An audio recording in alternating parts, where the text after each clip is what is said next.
Hi viewers, இந்த வீடியோவில் 2012 வெளிவந்த ஒரு வெறித்தனமான கொரியன் சீரியல் கில்லர் மூவியான த நெய்பர்ஸ்ன்ற படத்தோட தமிழ் எக்ஸ்பிளேஷன் தான் பார்க்க போகிறோம்.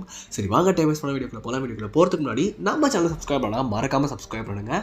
டெலிகிராமில் ஜாயின் பண்ணாதவங்க டிஸ்கிரிப்ஷனில் லிங்க் இருக்குது, மறக்காமல் கிளிக் பண்ணி ஜாயின் பண்ணுங்க. நம்ம சேனல் இன்னும் நீங்கள் சப்ஸ்கிரைப் பண்ணலாம் அப்படின்னா மறக்காமல் கீழே இருக்க சப்ஸ்கிரைப் பண்ண கிளிக் பண்ணி சப்ஸ்கிரைப் பண்ணுங்க. நீங்கள் பண்ணுற ஒரு சப்ஸ்கிரைப் தான் எங்களுக்கு மோட்டிவேஷனாக அமையுது. இது உங்கள் தமிழ் எக்ஸ்பிளைன். வாங்க வீடியோக்குள்ளே போகலாம். படத்தோட ஸ்டார்டிங்கில் ஒரு ஸ்கூல் பொண்ணு ஸ்கூல் முடிஞ்சிட்டு வீட்டுக்கு போகிறதுக்காக வெயிட் பண்ணிட்டு இருக்கா. ஸோ யாராவது வந்து அவளை பிக் பண்ணுவாங்க அப்படின்னு சொல்லி பார்த்தா யாருமே வரல. ஒரு கால் ஒன்று வருது, நீயே வீட்டுக்கு வந்துடு அப்படின்னு சொல்லி. இந்த பொண்ணு சோகமாக மழையில் நனைஞ்சிட்டு நடந்து போயிட்டு இருக்கா. போகும்போது ஒரு கார் வந்து நிற்குது. ஸோ அந்த காரோட கதவு திறக்குது. இவ்வளோ அந்த காருக்குள்ளே ஏறான். ஸோ அந்த கார் டேரெக்டாக போயிட்டு ஒரு அப்பார்ட்மெண்ட்டோட பார்க்கிங் லாட்டில் நிற்குது. அவள் இறங்கி அந்த அப்பார்ட்மெண்ட்டோட படி ஏறி ஒரு வீட்டுக்குள்ளே போகிறா. வீட்டுக்குள்ளே ஒரு லேடி வந்து காய்கறி நறுக்கிட்டு இருக்காங்க. நான் வந்துட்டேன் அப்படின்னு சொல்லி இவ சொல்ல அவங்களுக்கு ஒரு நிமிஷம் பக்குன்னு ஆயிடுது. ஏன்னா அந்த பொண்ணு ஏற்கனவே இறந்து போயிட்டா. ஸோ அப்படியே கட் பண்ணி ஒரு பேக் கடை காட்டுறாங்க. அந்த பேக் கடைக்காரர் டிவியில் நியூஸ் பார்த்துட்டு இருக்காரு. ஸோ அந்த நியூஸில் இதுக்கு முன்னாடி ஒரு பொண்ணை காமிச்சாங்களே, அந்த பொண்ணோட டெட் பாடி ஒரு சூட் கேஸ்குள்ளே கிடக்குது அப்படின்னு சொல்லி நியூஸில் சொல்லிட்டு இருக்காங்க. ஸோ அப்போ தான் அவருக்கு ஒன்று தோணுது, அதே மாதிரி சூட் கேஸ் இவர் கடையில் ஏற்கனவே ஒன்று இருந்திருக்கு, அதை வேற ஒருத்தர் வந்து வாங்கிட்டு போயிருக்கான் அப்படின்னு சொல்லி. ஸோ வாங்கிட்டு போனவன் கேஷாக எதுவும் கொடுக்காம செக்காக கொடுத்துட்டு போயிருக்கான். ஸோ அந்த செக்கில் இவர் பேர் எழுத சொல்லும்போது அவன் வந்து ஒரு பேரை எழுதிட்டு போயிருக்கான்.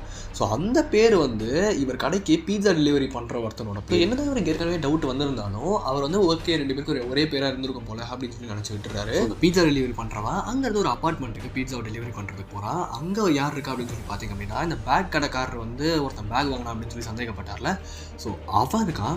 ஸோ அவன் வந்து ரொம்ப அடிக்கடி பீட்சா ஆர்டர் பண்ணுவான் போல இருக்கு. ஸோ இந்த டெலிவரி பாயே வந்து உங்களுக்கு ஒரு ஆஃபர் இருக்குது அப்படின்ற மாதிரி சொல்ல அவன் வந்து மூஞ்சில் எந்த வித எக்ஸ்பிரஷனும் காட்டாமல் கொஞ்சம் கோவமாகவே நடந்துக்கிறான் அப்படின்னு தான் சொல்லணும். ஸோ அங்கேருந்து பீட்சா வாங்கிட்டு அவன் வந்து அவன் வீட்டோட ஒரு பேஸ்மெண்ட் மாதிரி ஒரு இடத்துக்கு போகிறான். அங்கே யார் இருக்கா அப்படின்னு சொல்லி பார்த்தீங்கன்னா, அந்த ஃபர்ஸ்ட் சீனில் அந்த பொண்ணு பேயே வந்துச்சுன்னா, ஸோ அந்த பொண்ணை வந்து 10 நாளைக்கு முன்னாடி அவன் வந்து உயிரோட அவன் தான் கடத்தி வச்சிருக்கான். ஸோ அந்த பீட்சா டெலிவரி பண்ணுறவன் அங்கேருந்து கிளம்பும்போது அங்கேருந்து ஒரு பொண்ணை வந்து ஸ்கூட்டரில் அப்படி லைட்டாக இடிச்சு தள்ளி விட்டுறான். அவன் கையில் இருந்த பொருள்லாம் கீழே விழுந்துட்டு, ஸோ அதை வந்து அவளுக்கு எடுத்து கொடுத்துட்டு அவகிட்ட கொஞ்சம் பேசிவிட்டு அவங்க வந்து கிளம்பிடுறான்.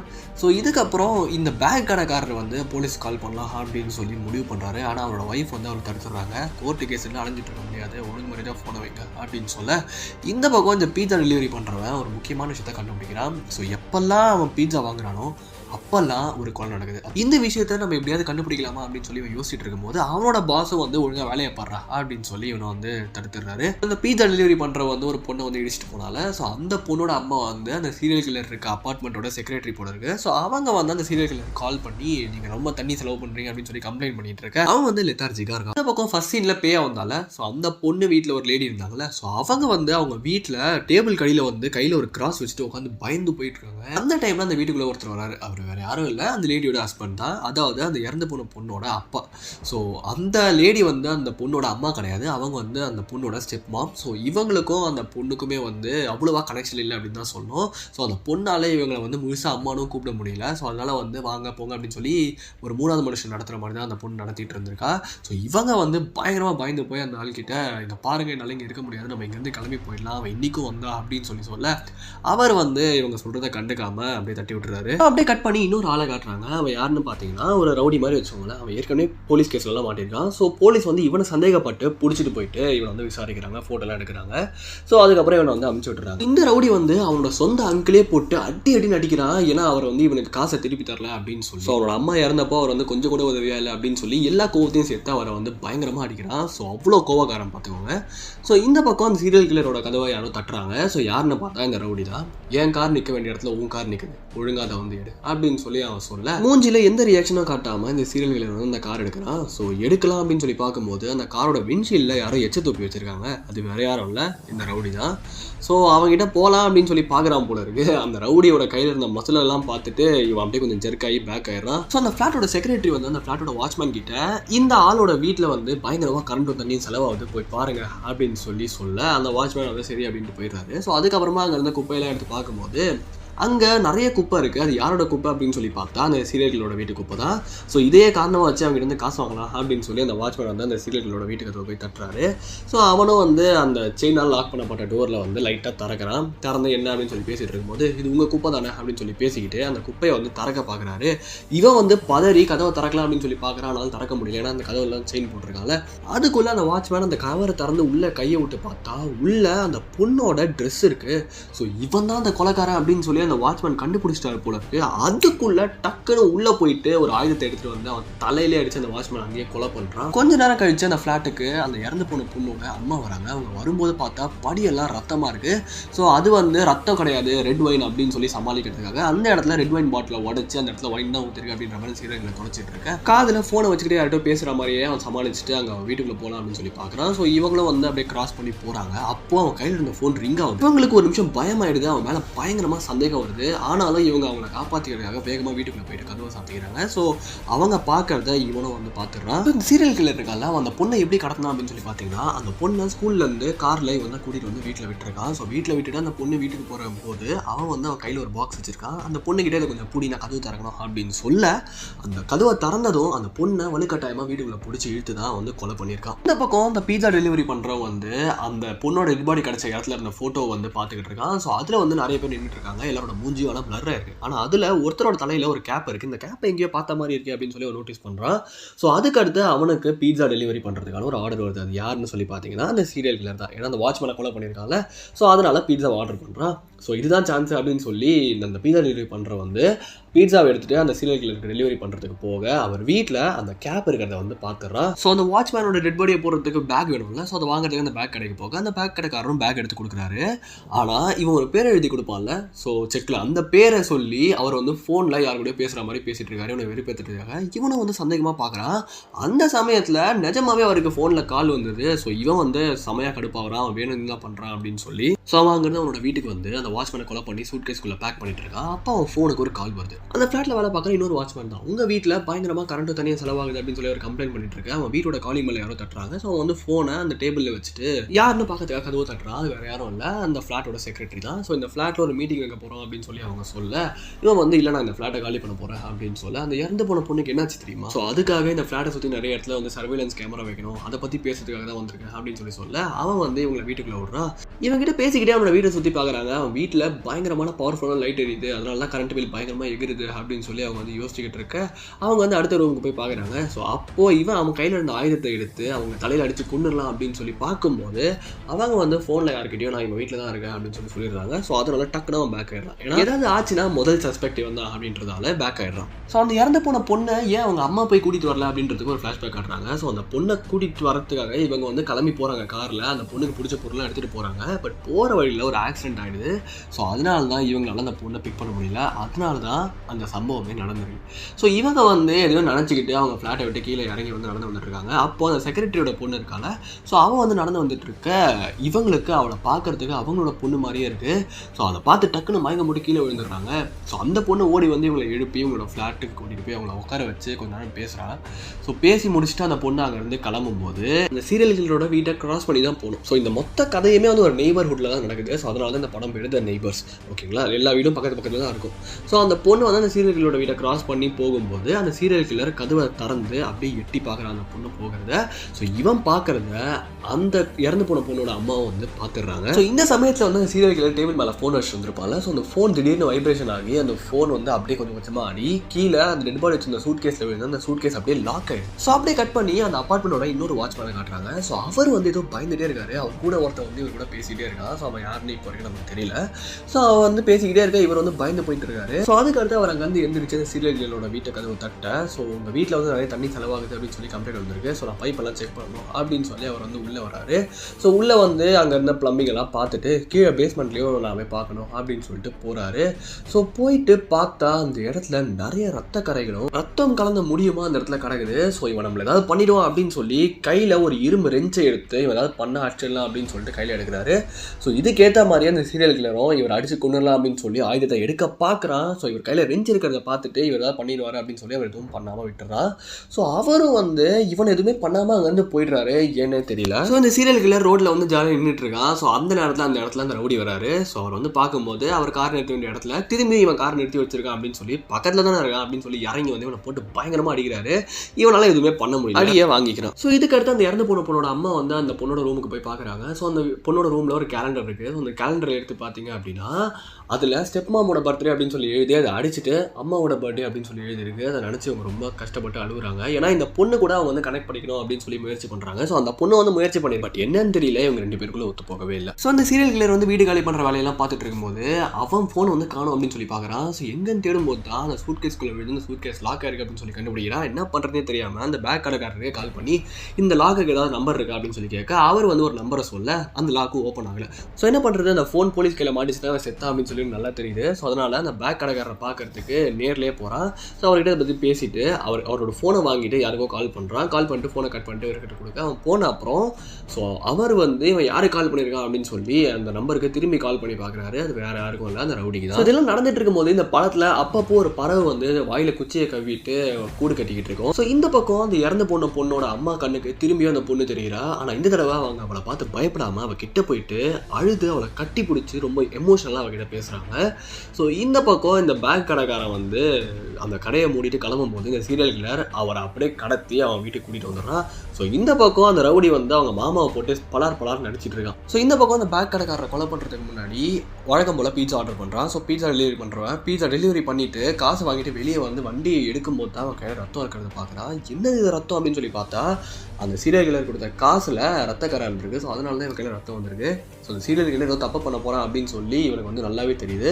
ஸோ அதனால் அவன் என்ன பண்ணுறான் அப்படின்னு சொல்லி பார்க்குறதுக்கு அவனுக்கே தெரியாமல் அவன் வீட்டு விண்டோவிலேயே என்ன பண்ணலாம் அப்படின்னு சொல்லி எட்டி பார்க்கும்போது அந்த சீரியல் கில்லர் யாரோ வீட்டுக்கிட்டேருந்து எட்டி பார்க்குறாங்க அப்படின்றத பார்த்து அந்த ஸ்க்ரீனை நவுத்தி பார்க்கும்போது வெளியே அந்த இன்னொரு வாட்ச்மேன் டார்ச்சை வீட்டுக்கிட்டே அடிக்கிறாரு.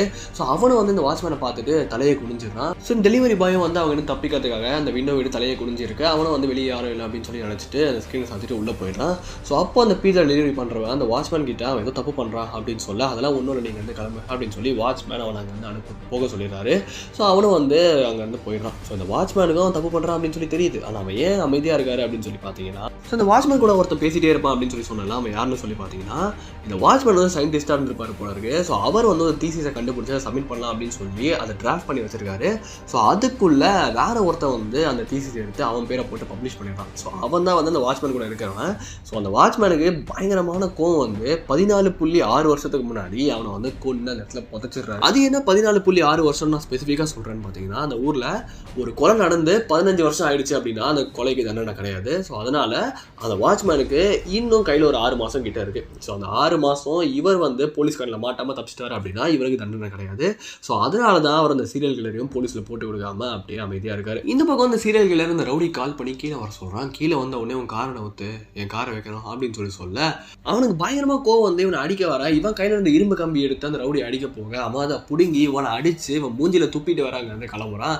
இவனும் அடி வாங்கிக்கிட்டு அந்த சீரியல்களை வந்து சிரிக்கிறான். ஏன்னு சொல்லி பார்த்தீங்க அப்படின்னா இப்போ இவன் கிட்ட அந்த ரவுடி பையில போட்டு கொடுக்கறதுக்கான எவிடன்ஸ் வந்து மாட்டிக்கிச்சு. அதாவது அவனோட கைரேகையும் அவனோட எச்எல்ல இருக்க டிஎன்ஏ சாம்பிளும். ஸோ அடுத்த நாள் காலையில் அந்த செக்ரட்டரியோட பொண்ணு வந்து ஸ்கூலுக்கு போடுறது வந்து இவன் வந்து காரில் உட்காந்து பார்த்துட்டு இருக்கான். ஸோ இவன் பார்க்கறத அந்த இறந்து போன பொண்ணோட அம்மா வந்து நோட்டீஸ் பண்ணுறாங்க.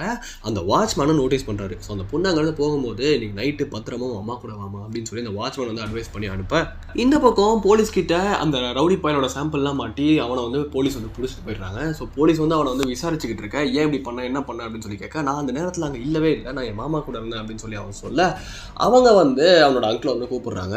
இவனுக்கு வந்து அவர் மேலே சுத்தமாக நம்பிக்கை இல்லை. ஏற்கனவே காசு பிரச்சனை, அது மட்டும் இல்லாமல் பயங்கரமான வன்மத்தை வேற கக்கிட்டு அவர் கண்டிப்பாக நம்மளை போட்டு கொடுத்துருவாரு அப்படின்னு சொல்லி தான் அவன் வந்து நினச்சிக்கிட்டு இருந்தான். ஆனால் அவர் அங்கே வந்து இல்லை என் கூட தான் இருந்தான் அப்படின்னு சொல்லி போலீஸ்கிட்டே அவனை காப்பாற்றி விட்டுறாரு. நீங்கள் ஏன் என்னை காப்பாற்றுனீங்க, என்னை நீங்கள் போட்டு கொடுத்துருந்தீங்கன்னா நீங்கள் எனக்கு காசும் தர தேவையில்ல, அது மட்டும் இல்லாமல் நான் அவங்களை பயங்கரமாக தண்டிச்சிருக்கேன், அதுக்கு நீங்கள் இந்த தண்டனையை கொடுத்துருக்கலாமே அப்படின்னு சொல்லி அவன் வந்து கேட்க அப்போதான் அவர் வந்து அவர் பக்கம் இருக்க நியாயத்தை வந்து சொல்ல அப்போதான் இவன் வந்து அவரை புரிஞ்சுக்கிறான். இந்த பக்கம் அந்த சீரியல் கில்லர் அந்த செக்ரட்டரி கால் பண்ணி இன்னைக்கு அந்த மீட்டிங் வச்சுக்கலாமா அப்படின்னு சொல்லி கேட்க அவங்களும் தான் அதை ஒத்துக்கிறாங்க. ஸோ இவனோட பிளான் என்னன்னா, அந்த செக்ரட்டரி வந்து இங்கே நைட்டு மீட்டிங் அட்டன் பண்ணுவாங்க. ஸோ அந்த பொண்ணு வந்து அவங்க ஸ்கூலில் தனியாக தான் வரணும். ஸோ அப்போ இவன் போயிட்டு அவளை கடத்தி கொண்டுடலாம் அப்படின்னு சொல்லி தான் பிளான் போட்டிருக்கான். ஸோ நினச்ச மாதிரியே அந்த மீட்டிங் வந்து அன்றைக்கி நைட்டு நடக்குது. ஸோ அந்த செக்ரட்டரியோட வீட்டுக்கு வந்து எல்லாரும் வந்துடுறாங்க. ஸோ அதனால் அந்த பொண்ணை அவங்களால கூப்பிட்டுக்க முடியல. சரி இதான் சான்ஸ் அப்படின்னு சொல்லி இவன் வந்து அந்த பொண்ணை வந்து கடத்தலாம் அப்படின்னு சொல்லி கார் எடுத்து அங்கே போக அங்கே போய் பார்த்தா அந்த இறந்து பொண்ணோட அம்மா வந்து அந்த பொண்ணை கூட்டிக்கிறதுக்காக அந்த இடத்துக்கு போகிறாங்க. இந்த பக்கம் அந்த சீரியல் கில்லரோட வீட்டில் அந்த பேக் கடைக்காரரை இவன் கொண்டு இருக்க மாட்டான். ஸோ அவர் வந்து அந்த சேரை நவுத்தி அந்த சூட்கேஸ் கிட்ட போயிட்டு அவர் நாக்க வச்சு அந்த சூட்கேஸ்க்கு நம்பரை போட்டு லாக்கை திறந்து உள்ளே இருக்க ஃபோனை எடுத்து யாருக்கோ கால் பண்ணுறாரு. அந்த ஃபோனில் சார்ஜ் ரொம்ப கம்மியாக தான் இருக்குது. ஸோ அதனால் யாருக்கு கால் பண்ணுன்னு தெரியாமல் அந்த பீட்சா கடைக்காரனுக்கே கால் பண்ணி உடனே எனக்கு ஹெல்ப் பண்ணுங்க அப்படின்னு சொல்ல நம்பரை பார்த்தோடனே அந்த டெலிவரி பாய் வந்து இவனோட வீடு தான் அப்படின்னு சொல்லி கண்டுபிடிச்சிட்டு அங்கே வந்து கிளம்புறான். ஸோ இந்த பக்கம் அந்த பறவை வந்து கூடு கட்டிக்கிட்டே இருக்கும் அப்படின்னு நான் சொன்னேன்ல. ஸோ அது வந்து குச்சியெல்லாம் எடுத்துகிட்டு கூடு கட்டி ஒரு டிரான்ஸ்ஃபார்மர் மேலே தான் கட்டியிருக்கோம். ஸோ டக்குன்னு அந்த டிரான்ஸ்ஃபார்மர் மேலே ஷார்ட் சர்க்யூட் ஆகி அந்த ஊர் ஃபுல்லாக கரண்ட் கட் ஆகிடுது. இந்த பக்கம் இதான் உனக்கு சான்ஸ், இங்கே தப்பிச்சு போயிடும் அப்படின்னு சொல்லி அந்த ரவுடி போயிடலாம் அவங்க மாமா வந்து டெம்ப் பண்ணால் அவன் அங்கேருந்து தப்பிச்சு போயிடறான். ஸோ இந்த பக்கம் அந்த செக்ரட்டரியோட பொண்ணை வந்து அந்த இறந்து போன பொண்ணோட அம்மா வந்து கூட்டிகிட்டு வரலாம் அப்படின்னு சொல்லி பார்க்கும்போது அந்த சீரியல்களை இவங்களை ஃபாலோ பண்ணுறோம் அப்படின்னு சொல்லி அவங்க வந்து பார்த்துடுறாங்க. என்ன பண்ணுறதுன்னு தெரியாமல் உடனடியாக டக்குன்னு யோசிச்சு நடு ரோட்டில் வந்து நின்றுறாங்க. ஸோ பயங்கரமாக டிராஃபிக் ஜாம் ஆகி அந்த வண்டியோட ஹெட்லைட்லாம் இவங்க மேலே அடிக்குது. ஸோ அதனால இவங்களும் வந்து சேஃபாக இருக்காங்க. அவனும் வந்து டிராஃபிக்லேயே அவனால அங்கே வந்து கிளம்பி தான் ஆகணும். இந்த பக்கம் அந்த அப்பார்ட்மெண்ட்டோட வாட்ச்மேன் வந்து அங்கே வந்து தப்பிச்சு போகலாம் அப்படின்னு சொல்லி பார்க்குறாரு. ஏன்னா அந்த இடத்துல ஒரு கொலை நடந்திருக்கு. ஸோ இன்னொரு கொலை நடக்க போகுது அப்படின்னு சொல்லி நல்லாவே தெரியுது. ஸோ இவர் போலீஸ் கிட்ட மாட்டக்கூடாதுன்னா அங்கே தப்பிக்கணும் அப்படின்னு சொல்லி எல்லாத்தையும் பேக் பண்ணாங்க அந்த காலம்லாம் அப்படின்னு சொல்லி முடிவு பண்ணுறாரு. ஸோ இவர் கூட வந்து இவர் கொலை பண்ண ஒருத்தன் இருப்பாங்க. ஸோ அவன் வந்து நீ ஏற்கனவே கொலை பண்ணிட்ட, இந்த கொலையை நீ பண்ணால் மட்டும்தான் போலீஸ் இந்த இடத்துக்கு வர மாட்டாங்க, அந்த சீரியல் கில்லரை நீ கொன்னுடு அப்படின்னு சொல்லி சொல்ல இவர் வந்து அதில் எதுவுமே கேட்காம அங்கேருந்து கிளம்பலாம் அப்படின்னு சொல்லி பார்க்குறாரு. இதெல்லாம் நடந்ததுக்கப்புறம் மனசு கேட்காம அந்த செக்ரட்டரி வீட்டுக்கு போயிட்டு உங்கள் பொண்ணு எங்கே அப்படின்னு சொல்லி கேட்க இல்லை அவன் தனியாக வந்துட்டு இருக்கா அப்படின்ற மாதிரி அவங்க சொல்ல இவர் வந்து அங்கே அப்படியே அழுகுறாரு. ஸோ அதை கேட்டு அந்த செக்ரட்டரிக்கும் வந்து பயங்கரமாக பயமாயிடுது. ஸோ இந்த பக்கம் அந்த சீரியல் கில்லர் வந்து அவன் வீட்டுக்கு வரான். வீட்டில் வந்து பார்த்தா அந்த பேக் கடைக்காரரு அது எப்படி இருந்தாரோ அப்படி தான் உட்காந்துட்டு இருக்காரு. ஆனால் கொஞ்ச நேரம் கழிச்சு அந்த இடத்துல சின்ன சின்ன சேஞ்செல்லாம் பார்த்து இவன் வந்து தப்பிச்சிருப்பாரோ அப்படின்னு சொல்லி திரும்ப அவர் வந்து இவனை குத்துறதுக்கு வர இவன் வந்து டக்குன்னு மிஸ் ஆகி அவரை வந்து குத்தி கீழே தள்ளிடுறான். ஸோ அந்த அப்பார்ட்மெண்ட்டை மொத்தமாக எரிச்சிட்டு அங்கேருந்து தப்பிக்கிறது தான் அவனோட பிளானு. ஆனால் அதுக்குள்ளே அவன் வீட்டுக்கு அதை யாரோ தட்டுறாங்க. யாருன்னு பார்த்தா அந்த பீட்சா டெலிவரி பண்ணுறவன் நீங்கள் எவ்வளோ பீட்சா ஆர்டர் பண்ணனால உங்களுக்கான ஃப்ரீ பீஸா வந்திருக்கு அப்படின்ற மாதிரி அவன் வந்து சொல்ல ஸோ இவனுக்கும் வந்து நம்ம மேலே சந்தேகம் இருக்குது, இவனையும் போட்டு தள்ளலாம் அப்படின்னு சொல்லி அவனையும் உள்ளே கூப்பிடுறாரு. ஸோ டக்குன்னு பார்த்தா அந்த இடத்துக்கு இன்னொருத்தர் வராரு. அது யாருன்னு பார்த்தா அந்த வாட்ச்மேன். ஸோ அவர் வந்து நினச்சிருந்தாங்கன்னு தப்பிச்சு போயிடலாம், பட் இருந்தாலும் இன்னொரு பொண்ணு சாகக்கூடாது அப்படின்றதால இவர் வந்து அவனை கொண்டுடலாம் அப்படின்னு சொல்லி அவனோட லைஃபையும் பொருட்படுத்தாமல் இவனை கொல்றதுக்காக உள்ளே வராரு. ஸோ உள்ளே வந்து இவங்க கூட சண்டை நடந்துட்டு இருக்கு. டக்குன்னு அந்த வீட்டுக்கு அந்த ரவுடி பையன் வரான். போட்டு இவனை பயங்கரமாக அடின்னு அடிக்க அந்த வாட்ச்மேன் வந்து அந்த பொண்ணை என்ன பண்ண அப்படின்னு சொல்லி அந்த சீரியல் என்ன கேட்க அவளை நான் கொண்டுட்டேன் அப்படின்னு சொல்ல அந்த ரூமோட ஒரு சைடில் அந்த பொண்ணு வந்து இறந்து கிடக்குறா. ஸோ இவருக்கு பயங்கரமாக கோவமாயிடுது. சீரியல் கில்லரோட ஆயுதத்தை எடுத்து இவன் தலையிலேயே பலாருன்னு அடிக்கிறாரு. அவன் தலையில் அப்படியே ரத்தம் வந்து அவன் வந்து கீழே வந்து செத்து போயிடுறான். ஆனால் இதுக்கப்புறம் தான் நமக்கு தெரியுது அந்த பொண்ணு உண்மையிலே சாகவே இல்லை. அந்த பொண்ணோட டெட் பாடி அங்கே தெரிஞ்சது வந்து ஒரு ஹாலுசினேஷன் தான். அந்த இறந்து போன பொண்ணோட அம்மா வந்து அந்த பொண்ணை வந்து காப்பாற்றிடுறாங்க. அந்த பொண்ணு அவங்க கூட தான் சேஃபாக இருக்கா. ஸோ இதெல்லாம் நடந்ததுக்கப்புறம் அந்த வீட்டுக்கு வந்து ஆம்புலன்ஸும் போலீஸும் வருது. ஸோ அதுக்கப்புறம் அந்த பொண்ணு வந்து அந்த செக்ரட்டரியை போய் கட்டி பிடிக்கிறா, அதாவது அவங்க அம்மாவை போய் கட்டி பிடிக்கிறா. ஸோ அந்த வாட்ச்மேனாக வந்து தப்பிச்சு போயிடுறாரு. அந்த ரவுடி பையனாக போலீஸ் பிடிச்சிட்டு போயிடுறாங்க திரும்பி ஒரு இன்வெஸ்டிகேஷனுக்காக. ஸோ இதெல்லாம் நடந்தது கொஞ்ச நாளைக்கு அப்புறம் அந்த பேக் கடைக்காரர் ஒரு வைஃப் கூட உட்காந்து சாப்பிட்டுட்டு இருக்காரு. அவன் ஏன் என்னை கொல்லாமல் விட்டான், அவன் வீட்டில் ஏன் இவ்வளோ பிரைட்டாக லைட் எரிஞ்சிட்டு இருக்கு அப்படின்ற மாதிரி அவன் வந்து கேட்டுக்கிட்டு இருக்க அப்படியே கட் பண்ணால் அந்த சீரியல் கில்லரோட கண்ணுக்கு அவன் ஃபஸ்ட்டு ஒரு பொண்ணை கொலை பண்ணால அந்த பொண்ணு வந்து அப்பப்போ ஹாலுசினேஷனாக தெரிஞ்சுக்கிட்டே இருப்பான். இந்த சீரியல் கில்லருக்கு அவளை பார்த்து பயமாயிருக்கு. ஸோ அதனால தான் வந்து அவன் வீடு ஃபுல்லாக பிரைட்டாக லைட்டை போட்டு வச்சிருக்காங்க. ஸோ அப்படியே கட் பண்ணி இந்த படத்தை முடிக்கிறாங்க. ஸோ அவ்வளோதான் ஃப்ரெண்ட்ஸ், வீடியோ முடிஞ்சிருச்சு. வீடியோ பிடிச்சிருந்தா லைக் பட்டனை ப்ரெஸ் பண்ணி உங்கள் ஃப்ரெண்ட்ஸுக்கு ஷேர் பண்ணி விடுங்க. மறக்காம நம்ம சேனலுக்கு சப்ஸ்கிரைப் பண்ணுங்கள். அடுத்த வீடியோவில் பார்க்கலாம்.